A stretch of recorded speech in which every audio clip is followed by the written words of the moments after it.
Ms. Duzdar, the floor is yours. Thank you very much. Good morning and welcome again to the 5th International Mayors Conference under the auspices of the Austrian Federal President, Dr. Alexander van der Bellen. It's a big honor and pleasure for me to host this panel, Voices of Mayor, today. And let me start with describing the procedure previously. I think it's important to mention that with the beginning of the 3rd Act.Now conference, many interviews were done and many mayors, 10 mayors, were interviewed. And this was a procedure which took about more than 1 year. And the aim was to come up with guidelines, to come up with a toolkit with mayors for mayors. And this toolkit aimed at providing an overview of good practices on how municipalities from the regions of Europe and the Mediterranean regions were addressing and supporting refugees. The general conclusions was at the end that it's actually not possible to have general guidelines for all the mayors since they have so different circumstances. And however, I mean, we have today mayors from the Mediterranean regions, from Lebanon and from Jordan, who are countries which are experiencing a high percentage of refugees in relation to local population and suffering from very limited resources. A second context are countries who are, for example, transit countries like Greece or Serbia, where refugees are uncertain if they will be allowed to move on or stay. And we have other European countries who are receiving refugees and who are having a clear integration policy. A warm welcome from my side again. My name is Duzdar. I'm member of the Austrian Parliament. Let me introduce you our panelists. On my left side, we have Halil Ibrahim Akinci. He is the director of the Strategic Development Department of Sultanbeyli in Turkey. Sultanbeyli is a municipality of having 23,000 Syrian refugees. And as you know, Istanbul is hosting 480,000 Syrian refugees. We have with us today the mayor of Sahab from Jordan, Mr. Abbas Al-Maharmeh. Let me welcome on my right side Kenat. He is the mayor of Tutin in Serbia. With us today we have Merhej Najem. He is expert for education, culture, and information in Habbariyeh in Lebanon. And the mayor of Neudörfl in Austria, Mr. Posch. Manolis, Vournous, he is mayor of Chios, Greece. And last but not least, Maurizio Zavaglia, he is the assistant mayor of Gioiosa, Ionica in Italy. Dear ladies and gentlemen, the theme of our conference today is social cohesion on a municipal, on a communal level. And we know that the public opinion, the public discourse is very much shaped by a migration-focused discourse. And what we are doing today is to suggest, to put the question of social equality and social cohesion at the core of our discussion, since we know that social inequalities are always at the core of our polarized communities. And who would be the best qualified persons than our guests today, who are mayor and experts? Since we only have about 50 minutes to discuss with our panelists, and we have 7 panelists, we'll only make one round of discussion. And the main question to all panelists are, first of all, if you could describe to us what are the challenges in your municipality you are facing in terms of promoting and fostering social cohesion. And what do your communities need to do in order to foster social cohesion, to have integrating all people in your community, including nationals and migrants? And maybe you can name some positive outcomes of projects your municipalities implemented. So I would like to start with our Turkish colleague on my left side. I already stated the general questions. What do you do in your community and your municipality to guarantee that social cohesion takes place?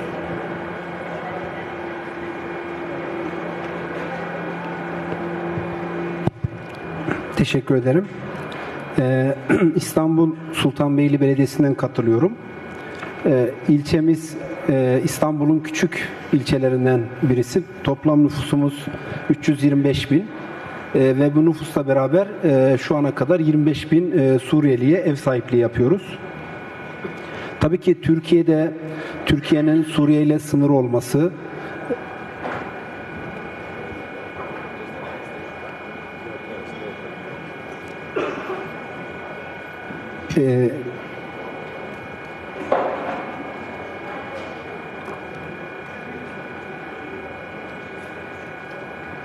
tercümede bir sorun var zannedersem. Tamam. Tamam. Ben tekrar baştan alıyorum hızlı bir şekilde, zamanımı da dikkatli kullanmak şartıyla. Öncelikle Act.Now temsilcilerine, bu platformun bütün yöneticilerine çok teşekkür ediyorum. Böyle bir platformu bize hazırladıkları için. Organizasyonda oldukça güzel geçiyor. Umut ediyorum bundan sonraki süreçte bu güzellik devam eder. Türkiye, İstanbul'dan katılıyorum. İstanbul'un bir ilçesi olan Sultanbeyli'den. Aslında Sultanbeyli'nin kendisi de 1950'li yıllarda göçle oluştu. İlk göçü Balkanlardan gelen Türk vatandaşlarıyla, Türk kökenli vatandaşlarla oluştu. Daha sonraki süreçte de Türkiye'nin çeşitli illerinden gelen göçmenlerle beraber 325 bin nüfusu ulaşan aslında bir göç şehri. Göçü iyi anlaması gerekiyor. Fakat tabii ki yerel unsurlarımızda kısmi olarak sorunlar yaşamaktayız. Bunun en büyük sebeplerinden birisi de Suriye'ye sınır olmamız ve Türkiye'de toplam yaklaşık olarak 3,5 milyona yakın bir Suriyeli vatandaşın bulunması ve Türkiye'nin aynı zamanda Avrupa'ya geçiş güzergahı olarak da kullanılması ve ilçemizde bulunan nüfusun da çok aktif bir mülteci nüfusu katmanında olması, uzun süreli değiller ve birçoğu da aslında orayı son nihai nokta olarak düşünmüyorlar. Ciddi bir kısmı Avrupa'ya geçiş noktası olarak düşünüyorlar. Biz Türkiye'deki mevzuat gereği yerel yönetimler mültecilerle ilgili ekonomik bir destek veya yardım çalışması yapamıyor. Çünkü mevzuatımız buna uygun değil. Biz de belediye olarak bu sorunla nasıl baş edeceğimizi düşünürken bir STK oluşturduk ve belediye olarak çalışmalarımızı bu sivil toplum kurumu üzerinden yürütüyoruz. Burada sosyal uyumla ilgili bölüm üzerinde söyleyeceklerim şunlar. Tabii ki öncelikle bir dil sorunu olduğu için çok ciddi bir organizasyonla mültecilere Türkçe öğretme noktasında harekete geçtik. Ve Türkiye'de daha önceden de yabancılara dil öğretme konusu çok etkin değildi. Tabii ki bir takım sorunlarla karşılaşmakla beraber oldukça iyi bir noktaya getirdik. Şu anda ciddi bir dil öğretimi var. Arkasından Suriyeli çocukların okullaşmasını sağladık. Şu anda ilçemizdeki okul çağındaki Suriyeli çocukların %85'i okulla buluşmuş durumda. Şu anda okula gidemeyen yaş grubu daha çok 15-18 yaş grubu arası. Onlar da savaştan 2-3 yıl kaybettiklerinden dolayı okullaştırmakta onları zorlanıyoruz. Ama birinci, ikinci, üçüncü ve dördüncü sınıflarda çok iyi bir sonuç yakaladık. Tabii meclisler kurduk şu anda Suriyelilerin katıldığı.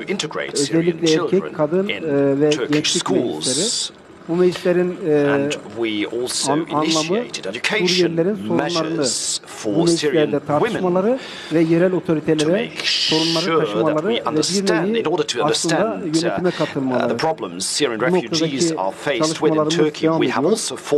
Sokak çalışmalarında özellikle Suriyeli kadınlar ve yerel kadınlar arasında bağ kurmaya çalışıyoruz. Tercümanlar vasıtasıyla ve kolaylaştırıcı arkadaşlarımızın katılımıyla evlerde Suriyeli kadın ve Türk kadınları bir araya getirerek hem birbirlerini tanımalarını hem sorunlarını çözmeyi ve sosyal uyuma katkı sağlamayı umuyoruz. Çocuklar için özellikle Türk okullarında okuyan çocukların tabii ki dil ve kültürel sorunlarından kaynaklı ciddi psikolojik sorunlar oluşuyor. Bunların çözümü için bir merkez kurduk ve bu merkezde bu çocuklara hem derslerinde yakalama dersleri veriyoruz, hem eksik kaldıkları alanlarda sanat, kültür, spor etkinlikleri gibi alanlarda destek veriyoruz. Bir de bu çocuklara hamiler, mentörler eşliğiyle destek veriyoruz. Yani rol model arkadaşlarıyla beraber in order to provide a remedy for this problem, we have also employed Turkish mentors, and with the help of these mentors, it was now easier for them to integrate in Turkish society. We've also tried to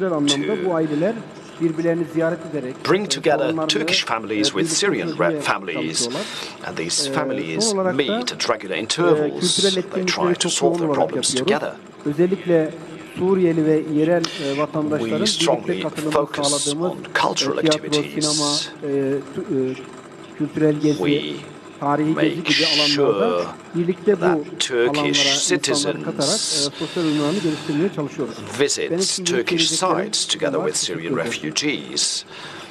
And thereby we also want to further enhance the integration of Syrian refugees. This is what I wanted to share with you for a moment. Thank you very much for your attention.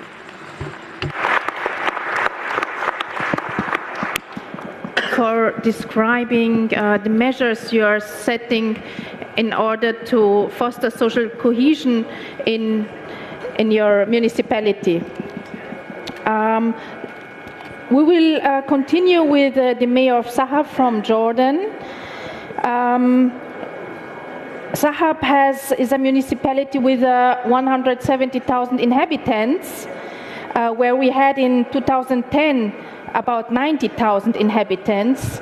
We have about 40,000 Syrian refugees and about 20,000 labor migrants from Southeast Asia. I mean, this is also interesting to mention. And in Sahab, we have an industrial area. And this is why I have a specific question. I mean, do the refugees, are they having work permits, for example, in Jordan? And what does this mean for the labor market? Are you confronted with questions of social dumping?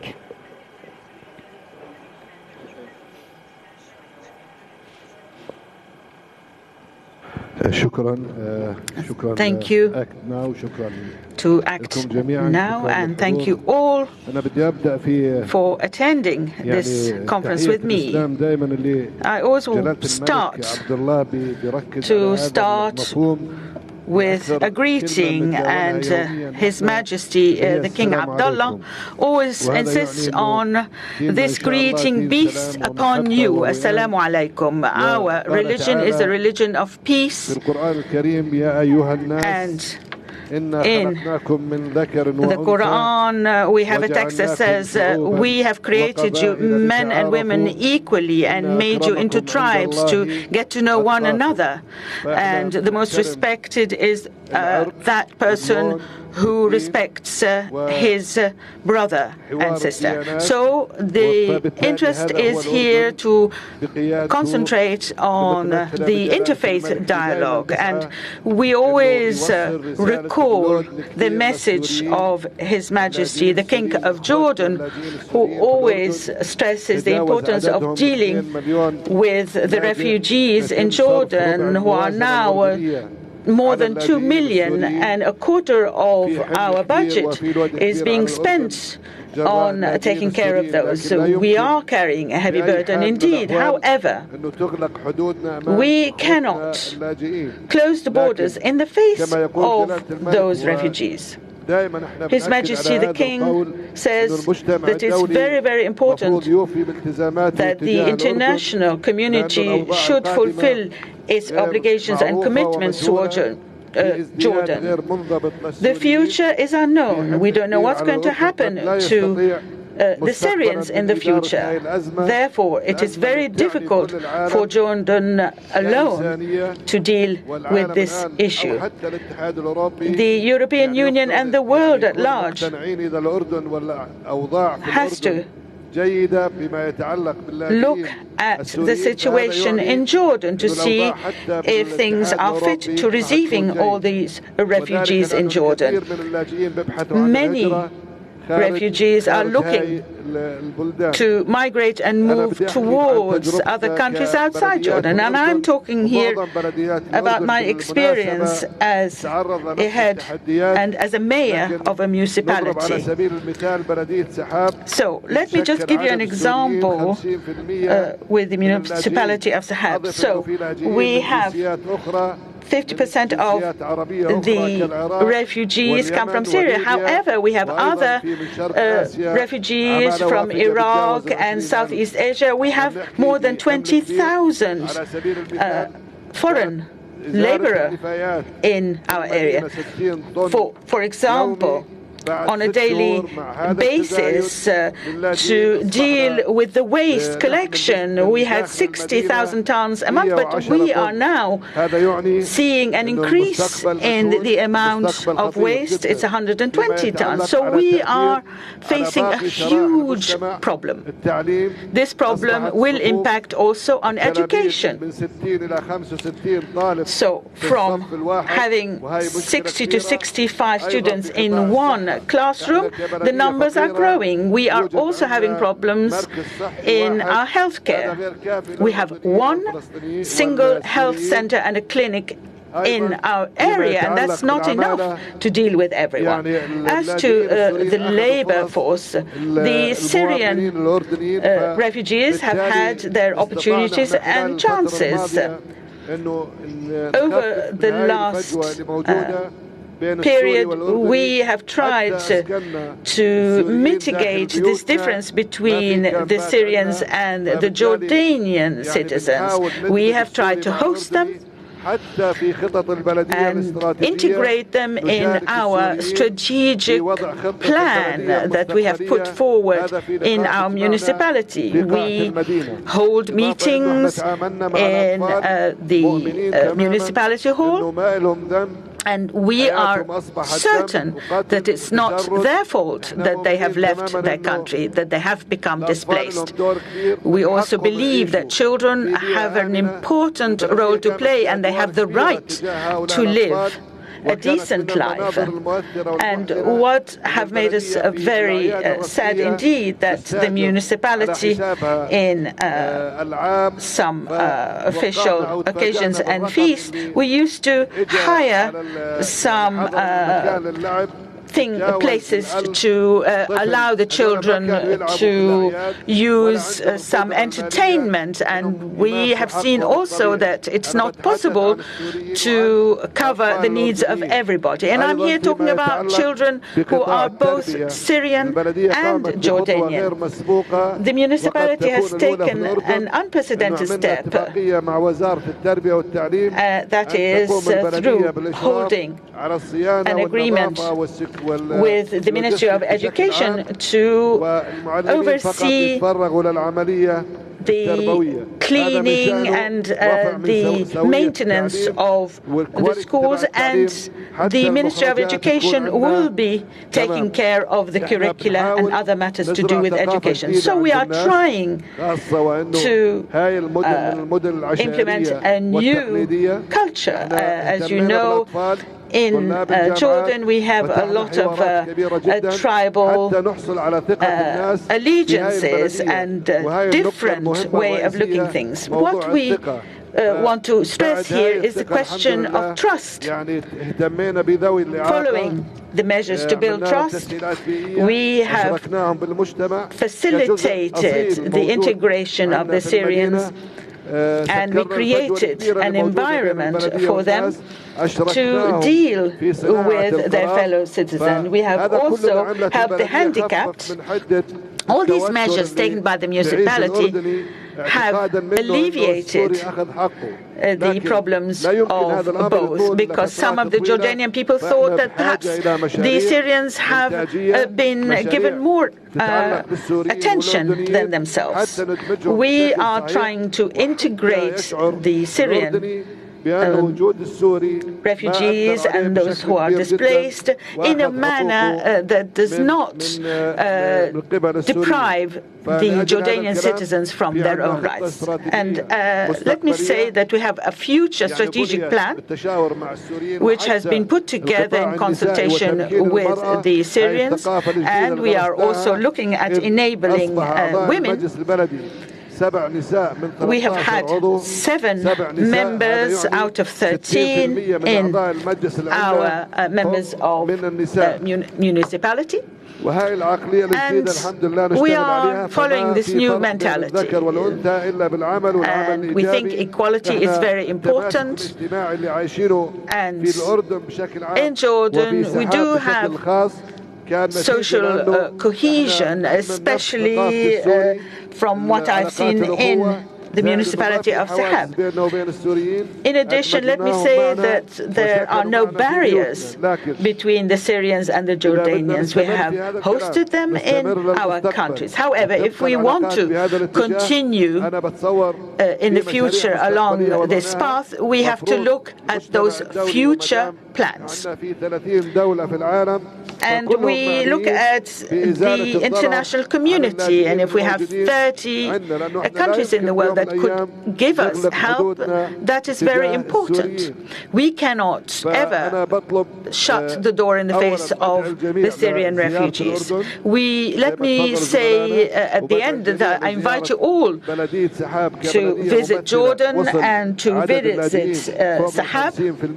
And as I said, we have 50% of refugees that have been hosted in my municipality.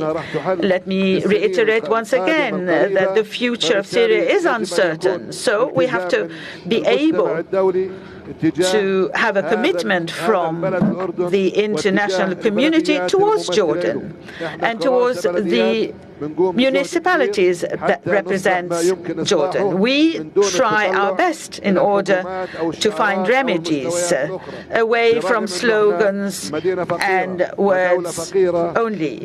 We are a poor country relatively. However, we are rich with the participation of the young, the women and the children. We allow them to participate in the decision-making process. We also believe in the capabilities of the youth. They have done a lot. We have to implement all these projects that we have set forth. There are some projects to do with the children, to allow them to play, to learn. And I'm talking here about children in general, or those who are handicapped. We have another project to regenerate the city center, where there'll be opportunities for both the local inhabitants as well as the refugees to find work. We shall continue to do our duties, and I do apologize for what has been said. Those who have sent us here from Jordan are waiting for us to come back with something. And a lot of people in Jordan don't believe very much in what is being said on the international level. And His Majesty the King reiterates the importance of support from the international community. Thank you. Thank you so much. I mean, the mayor told me before that it would not be possible for him. سبق وقال لي رئيس البلدية أنه لن يتمكن من تلخيص الوضع المعقد جدا في هذه الفترة الزمنية البسيطة، وأطلب منكم أن تلخصوا الوضع والذي تتحدث عنه والتحديات التي تواجهها. الآن ننتقل إلى عمدة توتن السيد كينات هوك. Clear whether they will stay or they will move.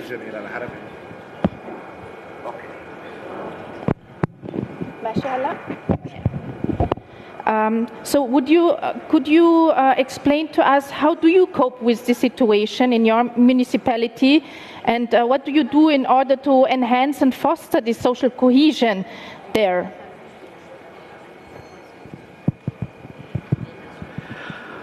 Evo ja želim da se zahvalim organizatoru. Dolazim iz Srbije, opština Tutin na jugozapadu Srbije. Morat ću reći nekoliko rečenica prije nego što dođem do socijalne kohezije. Opština Tutin je u proteklom periodu unazad od 2000. godine i sukoba na prostorima bivše Jugoslavije bila uvijek stecište izbjeglica. I iz Bosne, iz sukoba, sa Kosova, i danas izbjeglice na osnovu sukoba koji se dešavaju u Siriji, Afganistanu itd. Opština Tutin je jedna od najsiromašnijih opština u Srbiji. Jedva 17% od bruto društvenog proizvoda. In Serbia, only 17% of the GDP is produced here. Ono što je vrlo važno da kažemo da What is particularly important is to mention that the Tutin municipality of Tutin is one of the youngest municipalities in Serbia. We have an age average of approximately 30 years. The municipality, which is the least developed, with an unemployment rate of more than 40%, is our municipality. We have a very poor infrastructure. We have very little industry. And of course, also with the breakup of former Yugoslavia, this was also a reason for our economy not developing so favorably as it could have developed. On the other hand, we have a very young population, and as a local administration in this area, we are trying to keep our young workforce, and we try to finance as much as possible for them. We have quite a small local budget, but we try to spend this money as much as possible on them, and social cohesion is a very important issue for them. As a community, as a municipality, we are a very small municipality. In recent 3 years, we have hosted about 4.5 million refugees who were home here in Tutin. We are only a station or transit station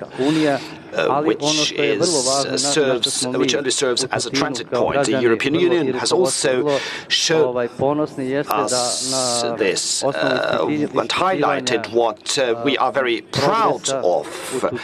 That is that after surveys, according to surveys, we can say that 85% of the population of Tutin really welcomed refugees and had a very positive opinion on this topic. I know that On the other hand, Serbia as a country has shown a lot of understanding for refugees. Tutin is unfortunately a very poor municipality. We are in the bordering region to Kosovo and Montenegro, and these are the routes used by refugees on the path to Europe. And they don't want to stay there for a long time. So we are also cooperating with Olga, but also with other municipalities. We as Tutin, we have accepted lots of refugees. That have been shown to us that we have made it possible for children to follow several language courses. We have also made it possible to give them a kindergarten place. We have also made sure that refugees' children can actively participate in education programs.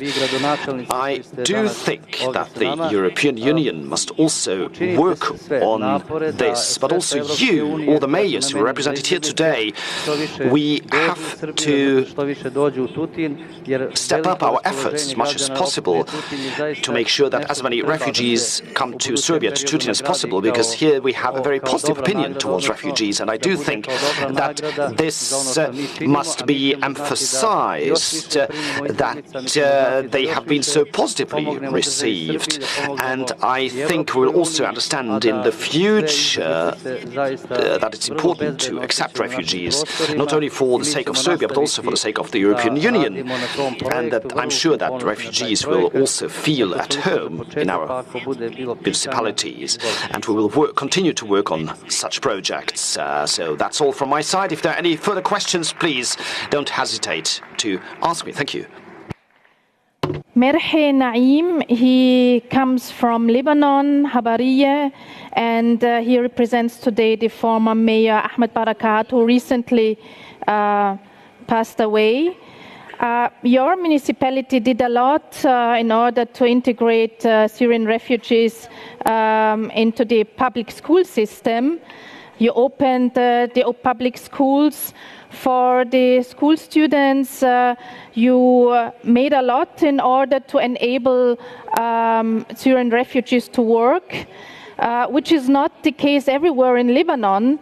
And we have the consequences of social economical pressure.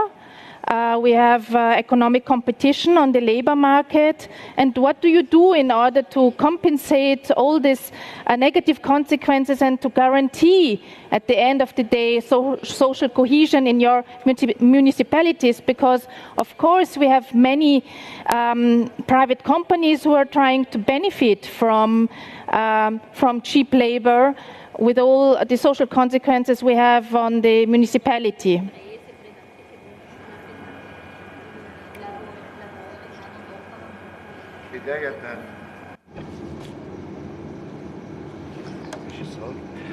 Can you hear me? First of all, allow me to thank the organizers of this conference. I also wish to address a word of thanks to Tunisia, both its people and its government, for supporting this conference and hosting it, Austria. I have prepared a paper, but I will limit myself to presenting a few points.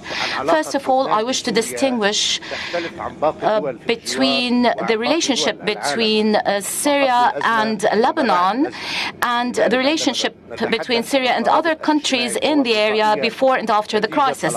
When we speak about social cohesion, we have to realize that due to historical and social relationships between Lebanon and Syria, especially in the area I come from in southern Lebanon, there are more than 100 families that live there from Syria, and there is a huge number of intermarriage between Syrians and the Lebanese. This has impacted positively on the welcome of Syrian refugees in Lebanon, and this due to social reasons on the one side, and on the other side, the hospitality and the generosity of spirit of the people in our municipality, welcoming the refugees in our municipality with all their dire situation has been based on the cooperation between our municipality and the other institutions in our country, so as to alleviate the pressure on Syrian refugees. This is why we have cooperated with international institutions, and you are part of the international community. In order to achieve this, we have surveyed all families. We have also tried to house them. We did not use camps or tents. We have selected a proper house for all Syrian families. We have also provided them with clothing and food, as well as vaccination through the healthcare system available in our municipality. We have 2 centers. We also have provided for afternoon educational system, more than 18 teachers, so that basically schools in our municipality have been put at the disposal of Syrian children in the afternoon. Some homes were refurbished, reconstructed, so as to provide proper housing to the Syrian refugees. And one of the most important point is the creation of a special committee of displaced that can actually follow up on the needs of the displaced with the municipality. We need this small group that can represent the displaced, so as to allow us to act in a more effective way in answering and addressing their needs. We also provided opportunities for work to the displaced.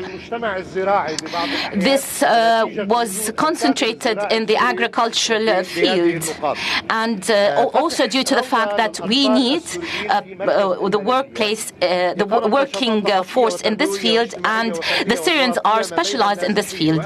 We also opened a kindergarten, and all this in order to support social cohesion and inclusion.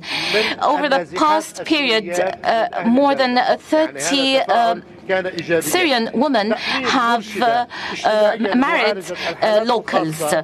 We also tried to address the psychological trauma on children, Syrian children.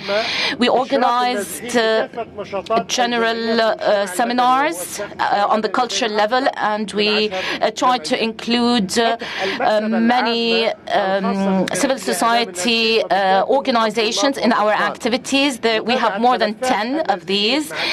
Follow-up of the cases of the displaced with the several institutions, whether the police institutions or administrative institutions in our country, so as to follow up their cases and aid them in this.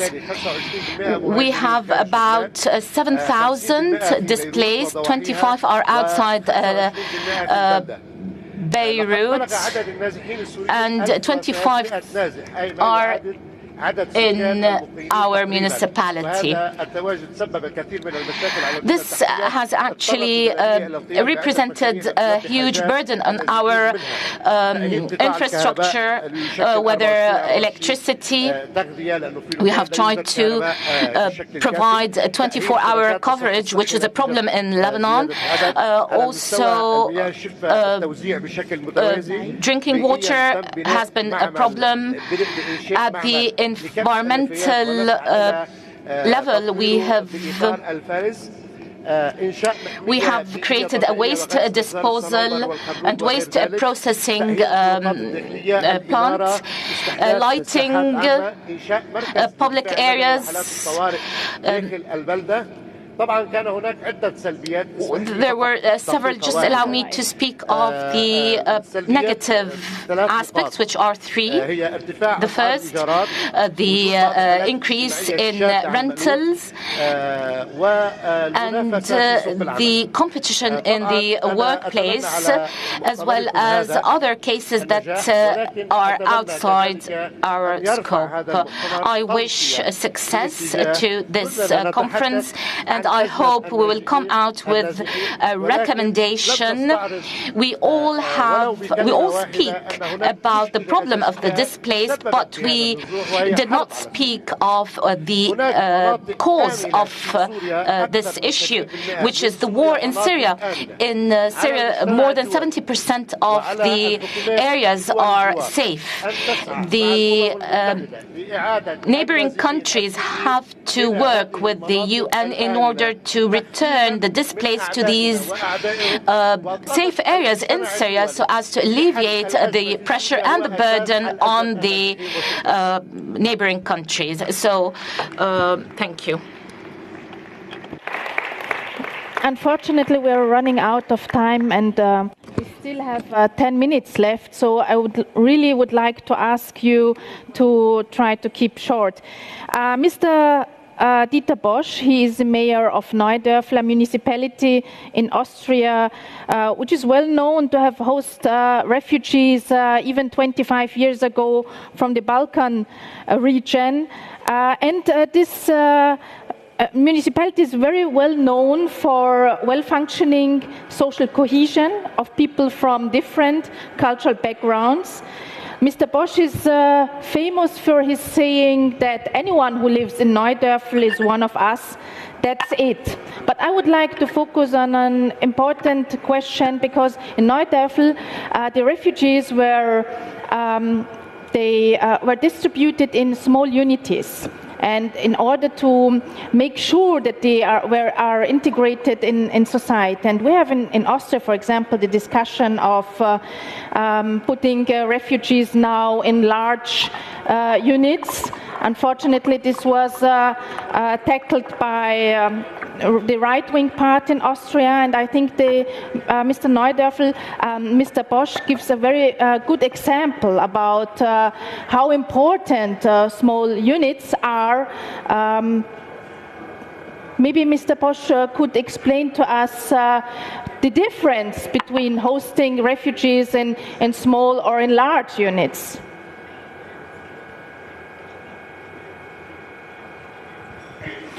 Ja, ich kann hier als einziger vermutlich nicht die Größe meiner Bundesregierung the only one who cannot convey the greetings of my federal government or my statesmen, because increasingly our approach is making us lonely. The then Foreign Minister and current Chancellor tried to solve a challenge by keeping it away from Austria. This, over the past year or two, has made many committed people and organizations who in the beginning were receiving big applause, in the course of time suffered as they needed to justify their positions. Let me just add that in a local election,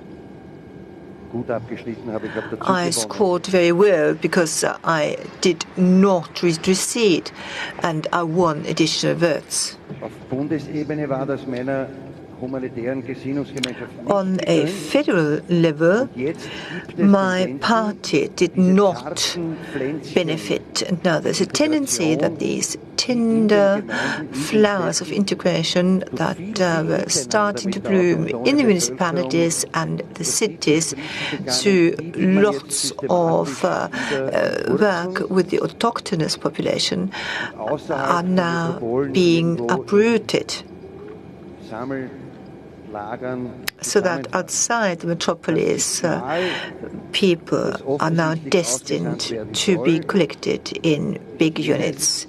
The signal that shall be emitted here is that we don't want human relations to foster, but we want larger and anonymous groups that might even serve as hostile images can just be stored somewhere so that no one will oppose any repatriation without perspective.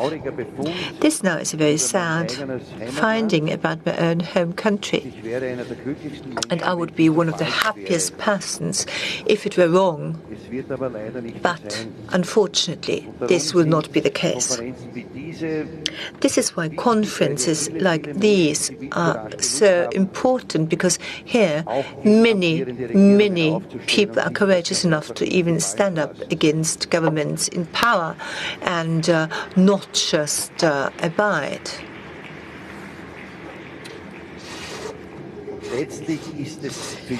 In the end, every single one of us, if we have responsibility for people, no matter in what position we are in, it is still great if we can look into our faces in the morning and not just talk what populistic papers write. I know that 5 minutes are not a long time, but there are people like that in Austria, and we must make their voices heard. We must encourage those who don't want to shy back. One thing is sure, once the Syrian crisis will be solved, others will come. We do have climate change, and I do believe that we are only at the beginning of international challenges, but we already fail at the beginning, because we believe that if we renationalize, global challenges can be solved, but this will not work. And I will use all my strength to keep on fighting in my domain. Thank you.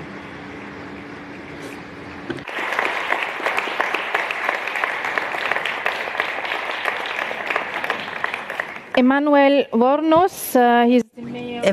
Vournous. International organizations are carrying there the responsibility for refugee projects, and the municipality itself has no authority regarding the projects with children, youth, what we are facing there is that we have large refugee camps, and we had big problems, bad conditions in the refugee camps. In 2016, there were heavy attacks on refugees, for example, by far-right activists. And what can a municipality can do in such a difficult situation where the municipality itself has not the possibilities and to take really and to set measures, but is forced and obliged to do something in order to have social cohesion, in order to have social peace in its community? Well, yes, thank you. I think everybody should be, in order to understand what is going on and which are the challenges to the social cohesion on the Greek islands, should understand how it is working for the last 2 years at least. You might be familiar with the EU-Turkey statement, which in bold letters it says that anybody who is passing the borders between Turkey and Greece, between Turkey and European Union, is stopped on the islands. It's asylum application, if there is one, is processed on the islands, and then for those who are not in danger within Turkey are returned back to Turkey. The main idea was that the biggest part of those who pass the borders are returned back to Turkey, and another Syrian is going to another European country according to this agreement. So far, this statement has this policy, which is extraordinary, and but it is, as far as I know, the only plan which has been submitted and tried. It has many problems, but it is the only one which is being implemented. So far, there have been very few returns to Turkey, less than 1,500, of which most of them are volunteer returns. Whereas there are about 50,000 people who have crossed the borders from the 20th of March of 2016, when it has been put into power. This stops people on the islands. It creates massive structures. On Chios we have about 2,000 refugees, of which the 1,500 are within a hotspot with a capacity, namely 890 persons. And when we say 890 persons, they are just places for them to sleep. No place to eat, no place for just to have their day to watch TV, no place for children to be educated, not adequate sewage systems, not enough numbers of WCs, not even a mini market for somebody to buy milk or cigarettes or diapers or whatever. And this, at the moment, the government wants to increase it into 1,500 capacity. Of course, we have opposed to that, and actually we have run to the courts against the state, the Greek state. I really do not know how this is going to succeed, but we must do it. And of course, the whole local population is opposing to this out of scale of those infrastructures. Why? Because for more than 2 years now, we have seen all this mess, which I hope is unintentional, but there are many indications that this is an intentional mess being created on the islands. Imagine that in Lesbos, the island on the north of Chios, there are about 7,000 people, staying on an island which has a population of 80,000 people. On Chios, which has 50,000 inhabitants, we have about 2,000 refugees and immigrants. So the local population is being exported all this mess into the villages which are around the hotspot, into the town, and into the society, into the economy. And of course, there is a very large opposition to that. I come directly to the social cohesion issues. There are a serious damage to the social cohesion, not only to the local population, because there are many, as it is very well understandable, there are many protests, and which are justified. There are, when you have in a village of 2,000 or 3,000, 200 or 300 inhabitants, you have 500 refugees and immigrants going around just to buy their products or have some time hanging around. As you understand, this changes completely the way of living of anybody who stays on the island. Now, there are very serious issues on social cohesion in the future for European cities, because all those refugees and immigrants who have all this so bad experience on their first contact with the European administrative system, which is the one which is being implemented now on the Greek islands. Imagine what is their idea, what they are going to form, whether they will trust our systems in the future, and will be their will to be integrated in the future if they have been mishandled so badly and so inhumanly. So, what needs to be done? Everybody should do its job. From my point of view, the biggest issue at the moment on the Greek islands is that no one takes responsibility. Those who have the responsibility, that is the Greek state, in our legislation, they do not take the responsibility of doing their job. Institutionally, which is the main infrastructure, the law which is right now imposed in Greece has not those qualities which are needed in order to implement the EU-Turkey statement, which is supposed to be the main national and European policy. So they should define whether they accept the EU-Turkey statement or no. If they accept it, they should put all the institutional measures needed in order to implement it. Secondly, human resources. On the hotspots on the islands, the staff is changing every 6 or 8 months. So people who are not have not adequate qualifications or training are asked to do a very difficult and very demanding job. And thirdly, it's the material infrastructure. Imagine that the hotspot on Chios has not a fire safety certificate. It hosts about 1,500 people and more than 200 people staff, and there is not more than 2 years now a fire certificate for that. So all of that, but mainly those who have the responsibility should take the responsibility so as to avoid those social cohesion damages and issues which are absolutely expected to happen when the state doesn't take its own responsibility. Thank you.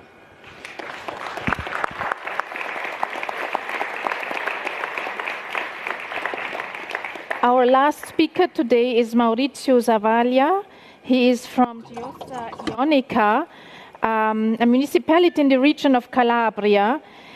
His city offers job guarantees, professional courses, cultural initiatives, get-togethers with schools in cooperation with NGOs.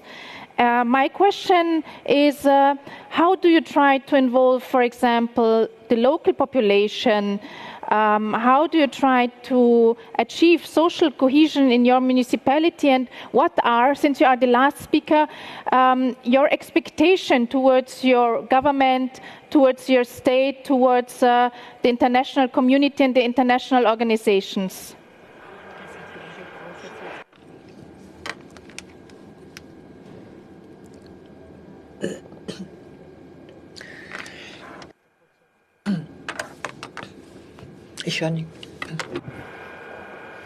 Grazie. Thank you. I will speak Italian and I would like to apologize. Let's see whether we get the translation in our headphones. Yes, I confirm. Is there translation? Can you hear translation in your headsets? So I would like to convey the greetings and the thanks, everything that I have in my heart. Now I will go straight into the point. I'm coming from Calabria. All data and all indicators point out that this region in the south of Europe, at the end of Europe, at the end of the European Union, in any respect, a very poor region, a region that has been hit by immigration from 1870 forwards, when the local population emigrated to the entire world looking for a better life.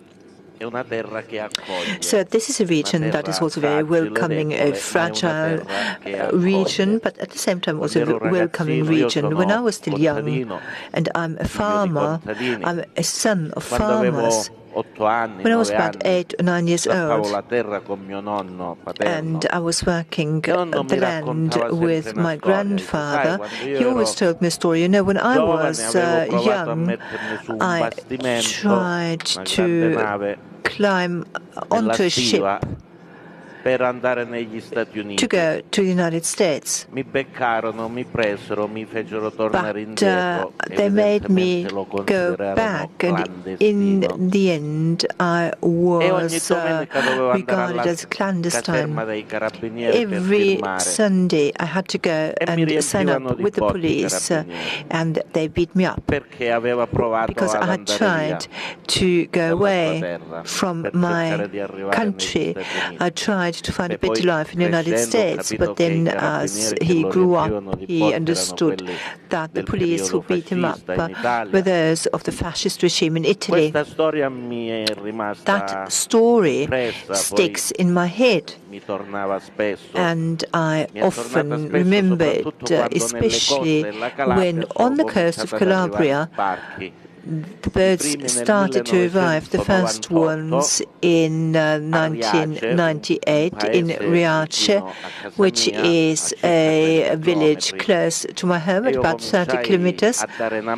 And I started helping as a volunteer together with the locals, especially one person, Domenico Locarno, the mayor of Riace. So in 1998 we started to welcome people in Riace. When I then became administrator of my community after having won the elections in my municipality in 2013, we also adopted this welcome model in my own village that had already been tried out in Riace. Today we are having two welcome models. First, the protection for asylum seekers and welcome with the local authorities run by the Italian state, Italian government, by the Ministry for Internal Affairs. We are doing human corridors thanks to Protestant churches in Italy, the Federation of the Protestant Church, and there's also Federica Fabrizi, and she will talk about this experience. Thank you, Federica, for your cooperation. So with these two models, welcome models, that is the government-run and the initiative of the Protestant Church, from 2013 onwards, we have welcome about 300 people in a village housing 5,000. At present, we have 62 people working there. This welcome model is to have diffused hospitality. We don't have one big structure. We don't have everyone together, but we have flats. We have accommodation that might even belong to our immigrants in the historical centers within the municipalities. So this is a diffused hospitality, and it is this way how we can then promote social integration together with an entire series of good practices, joint practices, initiatives that are being implemented with socialization, inclusion, including education, educational courses, colorization. But sometimes participation in social life, political life, cultural life, sports within our community, where we then involve everyone into our social network of our municipality. The immigrants with us have even graduated. They started to drive cars, have taken their licenses, have then trained and graduated as apprentices. They have maximized their skills. We've tried to bring out the best within them. So, according to the logics of social cohesion, solidarity, participation and involvement to go beyond what are these feelings of fear and distrust, we host and welcome the migrants in our own homes as neighbors. Sometimes they even come and offer us salt or oil, like all neighbors do, if you have good neighbors. And we have that also with our migrants. My co-citizens have developed neighborhood relationships. If you need something, you can ask them for that.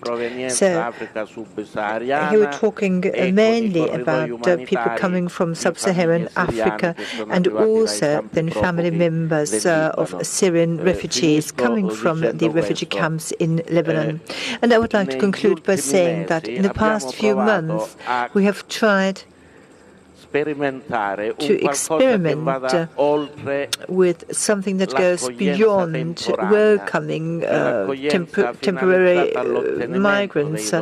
We have even welcomed people who have already got the papers, so we have come one step further beyond being just a transit point to Germany or other countries in Europe. So I said, well, let us try and construct life projects for these people and families within our community. Let us try to then bring together two downsides, that is the high jobless rate and the migrants. So we set up cooperatives in agriculture, tourism, and provision of goods.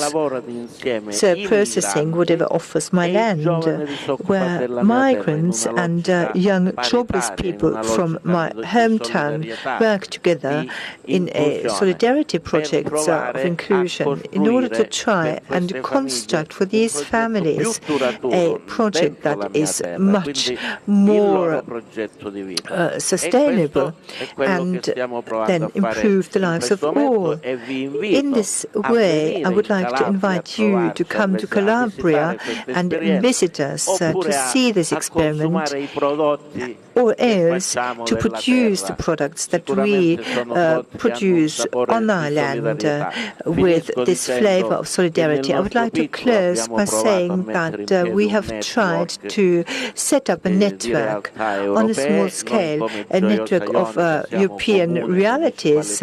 We are municipalities and communities in the lead. Let us bring together Slovenia, Greece, Portugal, Spain, Italy. All of these are countries who have already had encounters, one with you, one in Croatia, and we'll also try and have it in other countries. Thank you very much for your initiative. Yesterday I already met some very extraordinary people, thanks to you.